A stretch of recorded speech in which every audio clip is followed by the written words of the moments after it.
வீடியோக்குள்ள போறதுக்கு முன்னாடி நோவே ஐடியா சேனலை சப்ஸ்கிரைப் பண்ணுங்க.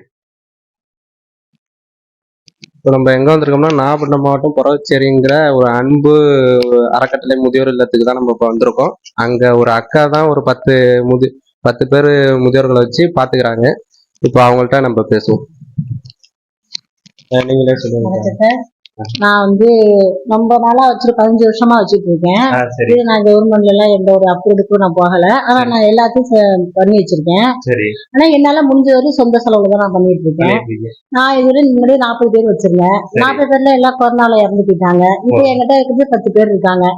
என்ன யார் தேடி வர்றாங்களோ அவங்கள வச்சுட்டு வர நிதியை வச்சுதான் நான் ஹெல்ப் பண்ணிட்டு இருக்காங்க. நிறைய பேர் அரிசி பருப்பெல்லாம் வாங்கி தர்றாங்க. ஓரளவு என்னால முடிஞ்ச வரையும் சொந்தமா தான் வச்சுட்டு இருக்கேன். ரெண்டாவது வேற வேலைக்கு ஆளுக்கெல்லாம் நான் அதெல்லாம் வச்சிடல. நானே தான் அடுப்புல எல்லாம் சமைச்சுதான் சாப்பாடு கொடுத்துட்டு இருக்கேன். ஏதோ வர அரிசி பருப்பு ஏதோ அவங்களுக்கு தேவையானதான் செஞ்சுட்டு இருக்கேன் என்னால முடிஞ்ச வரலையும். நான் நிறைய பேர் ஹெல்ப் பண்ணுவாங்கங்கிற ஒரு நம்பிக்கையில என்னால முடியுங்கிற ஒரு தைரியத்துல நான் வச்சுட்டு இருக்கேன். ஆமா. இது சொந்த இடமா? இல்ல வாடகைக்கு தான். ஆமா, 4500 வாடகை. 4500 வாடகை. ஆமா, அதை வேற இடம் பாத்துட்டு இருக்கேன். சொந்தமா கட்டுறதுதான் முடிவு பண்ணிட்டு இருக்கேன். இன்னும் ஆண்டவன் எனக்கு வந்து இன்னும் நல்ல வழி காட்டல. இந்த அம்மா வந்து 15 வருஷம் ஆகுது. ஆமா, அந்த அம்மா வந்து ஒரு 5 வருஷம் ஆகுது. அவங்க வந்து அப்பா எங்க வந்து ஹோம்ல இருந்து வந்துட்டு அப்பா எங்கிட்ட இருக்காரு. அவங்களோட அம்மா தான் அவங்க. இப்ப ஐயா புதுசா வந்திருக்காரு. ஆமா, நான் அன்னார்மல் தான் வச்சிருக்கேன். நார்மல்ங்கிறது வந்து ஒருத்த மட்டும்தான் நார்மல், பாக்கி எல்லாமே அன்னார்மல் தான். ஒரு நாளைக்கு எவ்வளவு செலவாகும் உங்களுக்கு? குறைஞ்சது ஒரு நாளைக்கு 300 ரூபாய்க்கு செலவாகும். காய்கறி வாங்குறது, பால் செலவு. சில பேர் காப்பீட்டுல ஒரு அம்மா வந்து ஐயா வந்து வாங்கி கொடுத்துட்டு இருக்காங்க. எனக்கு தெரிஞ்ச பழக்கப்பட்டவங்க எல்லாம் ஒவ்வொன்றும் வாங்கி கொடுத்துலாம் அதை வச்சு நான் ஹெல்ப் பண்ணிட்டு இருக்காங்க. மாசம் ஒருத்தவங்க ஜீனி வாங்கி கொடுத்துருக்காங்க. ஜீனி, காப்பி தூள், டீ தூள் வாங்கி கொடுத்துருக்காங்க. ஒரு பையன் வந்து பிஸ்கெட் வாங்கி கொடுத்துட்டு இருக்கான். எனக்கு அப்பா தெரிஞ்சவங்க ஒருத்தவங்க இருக்காங்க, அவராணி பிடிச்சல. அவரால அவங்களால முடிஞ்ச ஹெல்ப் ஒவ்வொருத்தரையும் கூட்டு வந்து வாங்கி பண்ணிட்டு இருக்காங்க. ஆமா, அவங்க பையன் எல்லாம் இருக்காங்க, அவங்களும் கொஞ்சம் ஹெல்ப் பண்ணிட்டு இருப்பாங்க. வீட்டுல சொந்த வீட்டுல உள்ளவங்களையே பாத்துக்க முடியாத காலத்துல வந்து நீங்க இன்னொருத்தரை பாத்துக்கிறீங்கும் போது அது பெருமையா தான் இருக்கு. இது உங்க வீட்டுல எப்படி சப்போர்ட் பண்றாங்க பசங்க எல்லாம்? தம்பி எல்லாம் இந்த நல்லா சப்போர்ட்ல இருக்காங்க. ரெண்டாவது வந்து இது நான் வைக்கிறது ஏன் பண்ணுங்க, நான் ஏற்கனவே ஒரு முதியோர் நான் வேலை பார்த்துட்டு அவங்களோட சப்போர்ட் தான். அந்த முதியோர்ல தான் எனக்கு என்னன்னு தெரியாது. அவரோட வீடியோல தான் நான் வச்சிருக்கேன். ஆனா நான் முதல் நன்றி சொல்லணும்னாக்கா சத்யவ சாருக்கு தான் நான் நன்றி சொல்லணும். ஏன்னா அவர்கிட்ட வேலை பார்த்தீங்கன்னா அதுக்கப்புறம் அதை வச்சு நடத்திட்டு அவரால முடியல. அப்ப நான் வந்து என் ஃப்ரெண்ட் ஒருத்தர் சொல்லிட்டு இருந்தா, நீ வந்து டெஸ்ட் நீ ஓபன் பண்ணுவேன்னு. அதுக்கு பிறகுதான் நான் டெஸ்ட் ஓபன் பண்ணி இதை நான் வச்சு நடத்திட்டு இருக்கேன். ஆமா, தம்பி எல்லாம் கொஞ்சம் ஹெல்ப் பண்ணுவாப்ல. அவங்க சப்போர்ட் இல்லாத ஒண்ணும் பண்ண முடியாது. அவங்க சப்போர்ட் பண்ணாங்க. அப்பாவோட நினைவா தான் இதை நான் வச்சிருக்கேன். எங்க அப்பாவோட 2008 எங்க அப்பா இறந்து போயிட்டாங்க. அவங்களோட நினைவா தான் இதை நான் வச்சிருக்கேன். பரவாயில்ல, யாரையோ பெற்றவங்களுக்காக நீங்க பெற்றவங்க சம்பாதிச்சு என்னோட பிள்ளையதான் நான் பாத்துட்டு இருக்கேன். நான் வந்து அதை வந்து வேற்றுமையா பாக்கல. எனக்கு ஒரு பையன் இருக்கான். ஆனா இருந்தாலும் இவங்க எல்லாம் என்னோட பிள்ளைங்க மாதிரிதான். பிள்ளைங்கதான், பிள்ளைங்க மாதிரி. கவர்மெண்ட் சப்போர்ட் எதுவும் இருக்காங்க அவங்களுக்கு? இல்ல, நான் கவர்மெண்ட் சப்போர்ட்டுக்கு நான் போகல. எனக்கு அது வேண்டாம்னு நினைக்கிறேன். ஆமா, ஏன்னா கவர்மெண்ட் சப்போர்ட் போனோம்னாக்கா அவங்க சொல்ற ரூல்ஸ்க்கெல்லாம் என்னால வச்சுக்க முடியாது. அந்த அளவுக்கு எந்த வசதி. இது இப்போ உங்களோட சொந்த பணத்திலேயே தான் பண்ணிட்டு இருக்கீங்க? ஆமா ஆமா, என்னோட சொந்த செலவு. கல்யாணத்துக்கு நிதிக்கெல்லாம் வந்து பணம் கட்டுக்கோங்க, அதை வச்சுதான் நான் வாடகை, கரண்ட் பில்லு, இது மாதிரி எல்லாம் கட்டுவாங்க. இதுல நான் வந்து எதிர்பார்ப்புங்கிறது வந்து என்னோட சந்தோஷம் தான் வந்து, வேற பணத்துக்கோ காசுக்கோ கிடையாது. என்னோட சந்தோஷம் எல்லாமே இந்த முதியோர்ல எல்லாத்தையும் நான் கிடையாது. அதுதான் என்னோட ஃபேமிலியா அட்டாச் கொடுக்கறதே இந்த முதியோர்ல தான். எங்க போய்க்கு எங்க வந்தாலும் நான் 15 வருஷம் ஆச்சு நான் வெளிலன்னு போய். நான் சொந்த மதத்தையும் போய் 15 வருஷம் ஆச்சு. இந்த 15 வருஷமும் இந்த சொந்த மந்தம் எல்லாமே எனக்கு இதுதான். நான் ஃபர்ஸ்ட் சொந்தம் தான் பேர் வச்சிருந்தேன்.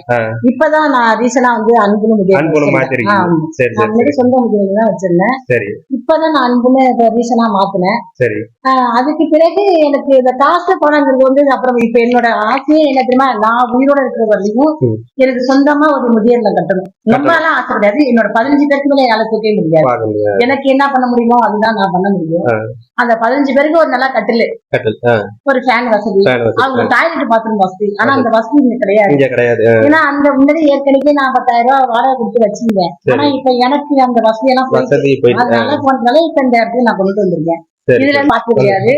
மனுஷ உருவத்துல வருவான்னு சொல்றாங்க. நான் என்ன எந்த எதிர்பார்ப்பும் கிடையாது. எதிர்பார்ப்பு கிடையாது. என்னோட ஆசையை எனக்கு பிறகு என் பையன் பையன் என் பையனை ரொம்ப படிக்க வைக்கலாம் வைக்கல. பிளஸ் டூ வரையும் தான் படிச்சிருக்காரு. அவர் ஐடிஐ தான் பண்ணிட்டு இருக்காரு. சரி எனக்கு பிறகு என் பையன் வைப்பாங்கிற ஒரு நம்பிக்கையில தான் நாங்க முதல்ல இருந்து வச்சோம். கண்டிப்பா அவங்களுக்கு நாங்களும் சப்போர்ட்டா இருப்போம். கண்டிப்பா கண்டிப்பா. எப்பயுமே சப்போர்ட்டா இருப்போம். சரிங்க. இப்ப இதுக்கு வேற ஆளு உங்களுக்கு ஹெல்ப்புக்கு இருக்காங்களா இல்ல நீங்க மட்டுமே தான் இல்ல பாக்குறீங்க? ஹெல்ப்புக்கு ஆளு கிடையாது. நான் நீங்க தான். நான் தான் எல்லாமே நான் தான். ஒரு அம்மா மட்டும் ரொம்ப உடம்பு முடியாது. இப்ப கொஞ்சம் நடந்துட்டு அவங்களும் கொஞ்சம் வேலைக்கு போறதுக்கு ஆரம்பிச்சிட்டாங்க. சரி அவங்க கை செலவுக்கு ஏதாச்சும் வேணுமே சொல்லிட்டு அவங்க வேலைக்கு போயிட்டு இருக்காங்க. சரி ரெண்டாயிரம் நிமிஷம் 10 பேர் 12 பேர் இருக்காங்க. சரி 12 பேர் அவங்களே இருக்காங்க. 12 பேரு எங்களை சேர்த்து 13 பேர் இருக்கோம். அந்த 13 பேருக்கும் நான் தான் எல்லாம் சாப்பாடு கீப்பாடு எல்லாமே நான் தான். ரெண்டாவது அவங்க டாய்லெட் பாத்ரூம் சொல்ல தெரியாது. அவங்களே போயிடுவாங்க. அது நம்ம கிளீன் பண்ணிக்கலாம். பரவாயில்ல. நம்ம ஃபேமிலிலே பண்ண முடியாத நீங்க இன்னொருத்தவங்களுக்கு பண்றீங்கிறது ரொம்ப பெரிய விஷயம் தான். இது நான் ஒரு இதா நினைக்கலப்பா. இதை என்ன பொறுத்த இது எல்லாருமே சொல்லிட்டு போவாங்க, இது எப்படி வச்சு நடத்துறீங்க, ரொம்ப கஷ்டம் தான் மேடம்வாங்க. கஷ்டம்னு நினைச்சா கஷ்டம், கஷ்டம் நினைக்கணும்னா கஷ்டம் கிடையாது. அது என்னையுமே நான் கஷ்டமா நினைக்க முடியாது. இவங்கள இருந்தா நான் அவங்கள இருந்து எங்கள இருந்து அவங்க வாழ்றாங்க கொடுத்துரும், அவங்கள இருந்தா நான் வாழ்ந்துட்டு இருக்கேன். ஏன்னா எனக்கு மன தைரியம் எல்லாம் கொடுத்ததே நம்ம வீட்டுல தான். அதெல்லாம் நானும் ஒரு விதத்துல என்னோட ஹஸ்பண்ட் விட்டுட்டு போறதுக்கு பிறகு நான் வேற லெவல்ல நான் வேற மாதிரி போயிருப்பேன். ஆனா இன்னைக்கு நான் ஒரு நல்ல ஒரு இதுவா இருக்கேன்னாக்கா இந்த முதியோர்கள் தான். இப்ப நீங்க வெளியில எங்கேயும் ஃபங்க்ஷன் இந்த மாதிரி ரிலேட்டிவ் விட்டு எதுவும் இல்ல இல்ல நான் அதான் 15 வருஷமா நான் எங்கேயுமே போறது இல்லை. இப்ப இவங்க தான் உங்களுக்கு எல்லாமே எங்கதான். நான் எங்க போயிட்டு எங்க இருந்தாலும் போட்டு வேலை கிடையாது. நான் போகவே மாட்டேன். சப்போஸ் நம்ம ஜிஹெச்சுக்கு போற மாதிரி இருந்துச்சுனாக்கா பக்கத்துல கொஞ்சம் நார்மலா இருக்கிறவங்க பக்கத்துல சொல்லிட்டு போவேன். அவசரம் பொண்ணு வந்து பாத்து. இப்ப இவ்வளவு நேரம் நம்ம அந்த அக்காட்ட பேசிட்டு இருந்தோம். இப்ப அந்த ஹோம்ல தங்கி இருக்கிறவங்கள்ட்டயே அவங்க எப்படி பாத்துக்கிறாங்க என்னங்கிற டீட்டெயிலா நம்ம கேட்டோம். அந்த அக்கா நல்லா பாத்துக்கிறாங்களா உங்களுக்கு எப்படி? அந்த அக்கா கரெக்டான டயத்துல நமக்கு சாப்பாடு கொடுக்குறாங்க. சரி காலையில எழுந்திரிச்சு உட்காந்துருப்போம், டீ போட்டு டம்ளர் கொண்டு கொடுக்குறாங்க. சரி நைட்டுக்கு அது மாதிரி சாப்பாடு கொடுக்குறாங்க. சாப்பாடு கொடுத்துருவாங்க. நல்லா பாத்துக்கிறாங்க. நல்லா பாத்துக்கிறாங்க. அவங்கள பொறுத்த அளவுக்கு எந்த ப்ராப்ளமும் கிடையாது. வந்ததுல இருந்து என்னை அவங்க அப்பாவா என்ன மாத்திட்டு இருக்காங்க. பரவாயில்ல. உங்க அவங்க நல்லா பாத்துக்கிறாங்க. நான் இன்னமும் அதை என் பொண்ணாதான் சரி சரி சரி. ஏன்னா நான் வெளியிட்ட வந்துட்டேன். சரி நான் எல்லாத்தையும் முதலீடு சொல்லிட்டு வெளியில வந்துட்டேன். அதனால எனக்கு யாரும் கிடையாது. அதனால நான் இங்கேயே சொல்லிட்டேன், உங்களை விட்டா எனக்கு யாரும் கிடையாது, நீங்க தான் எனக்கு எல்லாமே அப்படின்னு சொன்னேன். அது சொன்னாங்க, நீங்க கவலைப்படாதீங்கப்பா, எல்லாமே நான் பாத்துக்கிறேன் அப்படின்னாங்க. அதனால இன்னைய வரை எனக்கு எந்த பிரச்சனையும். இப்ப பரவாயில்ல. நீங்க எல்லாம் நடக்கிறீங்க. அந்த பாட்டியெல்லாம் நடக்கவே முடியாம இருக்காங்க. அவங்க எல்லாம் அவங்களே தான் எல்லாமே பண்றது, பாத்துக்கிறது, எல்லா உதவியுமே. அதாவது பிள்ளைங்க இருக்கா அழைச்சிட்டு போகும். இன்னொரு பொண்ணு இருக்கு, அந்த பொண்ணு அழைச்சிட்டு போகும். அப்புறம் 4 பேர் மீது லெட்டின்ல வருவாங்க. எங்க அம்மா தானே. ஆமா 4 பேர் மீது லெட்டின்ல வருவாங்க. சமயத்துல லெட்டின் அழைச்சிட்டு வரனாக்கா அழைச்சிட்டு வரும். சரிங்க. இந்த பொண்ணு அழைச்சிட்டு போனா அழைச்சிட்டு வரும். குடிக்கிறதுக்கு தண்ணீரம் கொண்டு ஊற்றிடுவாங்க. இந்த அம்மா குடிக்கும். இன்னொருத்தவங்க உட்காந்துருந்தாங்க, அவங்க குடிப்பாங்க. இன்னொருத்தவங்க இருக்காங்க, அவங்க வேலைக்கு போயிருக்காங்க. அவங்க வந்தப்ப ரொம்ப மோசமா இருந்தாங்க. அவங்க வெறும் ஆப்பிள் ஜூஸாவே கொடுத்து அவங்க கலப்பி விட்டாங்க. வெறும் ஜூஸ் தான், வேற எதுவுமே கிடையாது. ஆப்பிள் ஜூஸ், ஆரஞ்சு ஜூஸ் இது மாதிரி கொடுத்து அவங்கள உடம்பு சேர்த்துக்கணும். இன்னைக்கு அவங்க 200 ரூபா சம்பளத்துக்கு போயிட்டு இருக்காங்க. அவங்க தான் இன்னைக்கு அவங்களாலதான் அந்த பொண்ணு நல்லா கொள்ளுங்க. எந்த பிரச்சனையும் இல்லை நமக்கு. சரிங்க சரி. ஏன்னா அன்னையில இருந்து நான் இங்க 3-4 வருஷமாச்சு. சரி 4 வருஷமா, அவங்களும் இங்க ஆரம்பிச்சு 4 வருஷமாச்சு. அதனால எந்த பிரச்சனையும் எங்களுக்கு கிடையாது. சரிங்க சரி. இந்த பொண்ணு தான் எனக்கு. இதுவும் என் அப்பானதான் கொடுப்பாங்க. இவங்களும் இங்க இருக்கிறவங்க தான். அதனால இந்த பொண்ணு அப்ப நான் எது சொன்னாலும் தட்டாது. பாட்டிக்கு தண்ணி வந்து வச்சுனாலும் வச்சுருவாங்க, சாப்பாடு எடுத்துட்டு வந்து கொடுப்பாங்க, எது வேணாலும் செஞ்சு கொடுப்போம். சரி சரி. அதனால நமக்கு எந்த பிரச்சனையும் கிடையாது. சரிங்க. சரி, நானும் இங்க அடிக்கடி வருவோம். நானு இந்த அப்பா நான் பாத்திருக்கேன், மிக்சர்லாம் வாங்கிட்டு வருவோம். அவங்க எப்படி உங்களுக்கு பண்ண மாதிரியா நாங்களும் உங்களுக்கு பையன் மாதிரி உதவிகள் பண்ணுவோம். இந்த வீடியோ பாக்குறவங்களும் யாராச்சும் உதவி பண்ணுவாங்களாங்கிறதுக்காக தான் நான் இந்த வீடியோ எடுக்கிறது, வேற எதுக்காக இல்ல. பார்ப்போம். ரொம்ப நன்றி.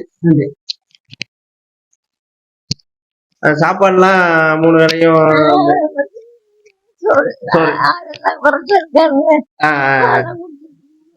ஆ, சரி சரி சரி சரி பாட்டி.